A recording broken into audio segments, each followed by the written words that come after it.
Hello folks, Jonathan Milam here with a King Silver Flair. And as you can see, it's got the one brace, so that more or less identifies it as the 1055T, probably the T standing for the trigger here on the first slide. Nice trigger. I like the placement of that, and I like the way it's set up. Just a nice piece of metal. Okay, we're going to get right into playing before we do anything else. Just a lot that we can mention about this horn. And it is a very nice vintage horn. This one from 71, I believe. So it is about 52 years old and a great player, in my opinion. We'll see what you think. Going to start off with a very average mouthpiece. It's what I use most of the time. It is a GR64MS. That's medium shallow. And then we'll get into some deeper ones to give you a trumpet flugel sound. We'll try and get into a legit mouthpiece. We'll try and get into a lead mouthpiece and to give you the gamut of what all this horn can do. Starting now with the GR64 medium shallow. And we'll do our best to do something nice with this song. We'll play the old classic, On the Street Where You Live.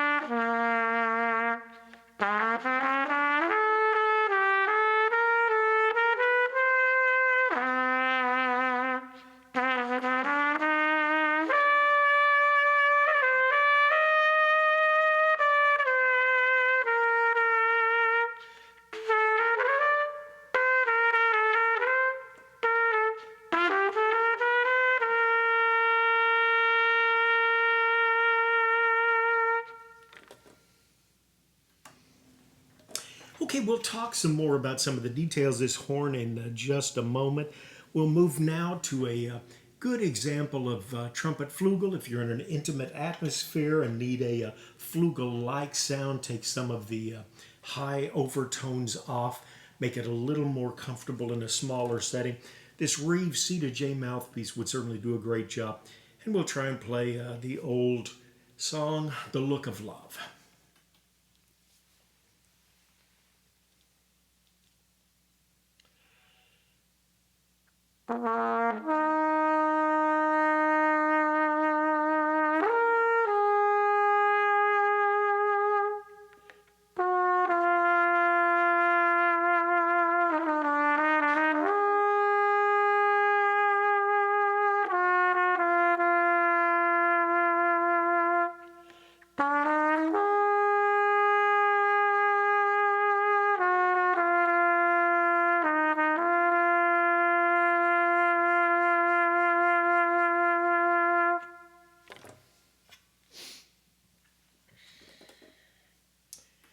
Okay, some details about this horn. It is a 462 bore. A 460 is considered medium large. The 462, which is 2 thousandths of it's an infinitesimal amount. Very small. For some reason, the 462 is considered large bore. 470 is considered extra large. It's not a difference that you would immediately note, perhaps if you're playing a 4-hour gig, but what really matters on a horn and how it feels is the balance between the lead pipe and then the bore size through the middle of the horn and the way it's melded into the bell. My feeling about this King Silver Flair, it's just not the horn I was expecting. I expected a very light horn that was bright, and I kind of had it in mind that it would be almost simply a lead type instrument, and it is not. It is a do-it-all. In fact, I think it's one of the best balances of a horn I can remember. Love the bell on this. The flare is about 4 3/4. Feels relatively small right through here, but it is not small in this area. So it's just so well balanced. Now, King was in the process of being taken over, I think, by UMI, but one conglomerate, they had sold out. And eventually, what would happen is a mammoth multi-piece entity would be primarily pushing Bach Stradivarius. And so they relegated a lot of the great old brands, King, Olds, and Kahn, to making student horns. So this is about the last great pro horn, I believe, that King put out. Now, this is the 1055, usually 1055T. You can tell if it's got the single brace, turn it around here, the single brace and the trigger, then that's the 1055. They revamped it after some time and brought back, they still called it the Silver Flair, but it was the 2055.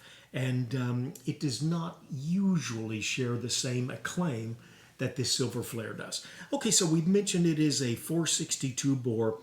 I call it a smaller bell, but it's really not.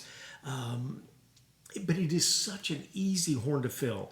Just so well balanced. Very short valve stroke. Very short valve stroke. I've always enjoyed that. Thought it was nice. Like the trigger, I mentioned that earlier. It's got kind of a semi-round piece here. And I do not hold my hand as I should right in here. I put mine around, but it just does not bother me for some reason. Maybe because I've dealt with so many triggers. Oh yes, I wanted to mention one thing that did surprise me. If you look on the inside of the slide here, that's not brass, right here. That is nickel silver.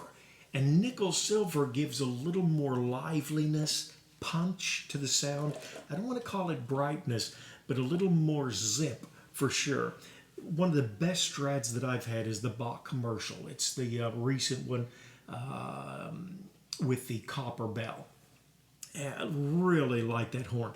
It as well has the nickel silver slides. And that just gives a little zip, especially on that one where you're dealing with a bronze bell, which does have a tendency to be a little darker sound. I really like a horn with nickel silver slides. I think it just it gives you a lot that you can work around. Okay, what did I want to mention? Also, Ewan Racey, great MGM player, studio musician for Hollywood, used this trumpet when he was playing the theme from Chinatown. If you can't recall that, do yourself a favor and pull up Ewan Racey. That's U-A-N is the first name, Racey, R-A-S-E-Y, and check out his Chinatown theme. Just gorgeous. For anybody that says it's just a lead horn, Ewan Racey did not sound like it was a lead horn. Such a compelling, just a beautiful, beautiful sound in that solo. So it's a great horn. It can do just about everything. Okay, we played a standard mouthpiece on the street where you live. We played the Reeves C2J, a deep trumpet flugel mouthpiece. The Look of Love. I'm going to try, if you needed to use this horn for a legit situation, say you're playing at a wedding and you wanted to do the Lord's Prayer. This is a Reeves 42B, 24 drill, so pretty much a legit piece. Surprising that it's from Reeves. Really a nice piece, a bit of a modified C cup, cross between a C and a V, but with the larger drill size really gets a beautiful tone. And we'll try the Lord's Prayer if you want to hear how this horn would sound for a legit situation.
King built some great horns. In fact, I've read Zig Canstel at one point. Somebody had sent him when he had his Canstel music factory going in the LA area. Somebody sent him a King trumpet from the 50s or 60s. And somebody that was with him said he looked at that and he said this was the best trumpet in the 1900s. So he had a great respect for what King was putting out. Of course, a long story about that. One of his more father-like figures in the brass industry was a Reynolds that had worked with King as well. Okay, I'm going to try this horn lastly with a lead mouthpiece. This is a GR63Z. We'll play a peppy little old gospel song. I remember when my burdens rolled away, and we'll try and let you know, if you did want to use this horn for lead, what you could do with it, the tone you could get out of it with a shallower mouthpiece.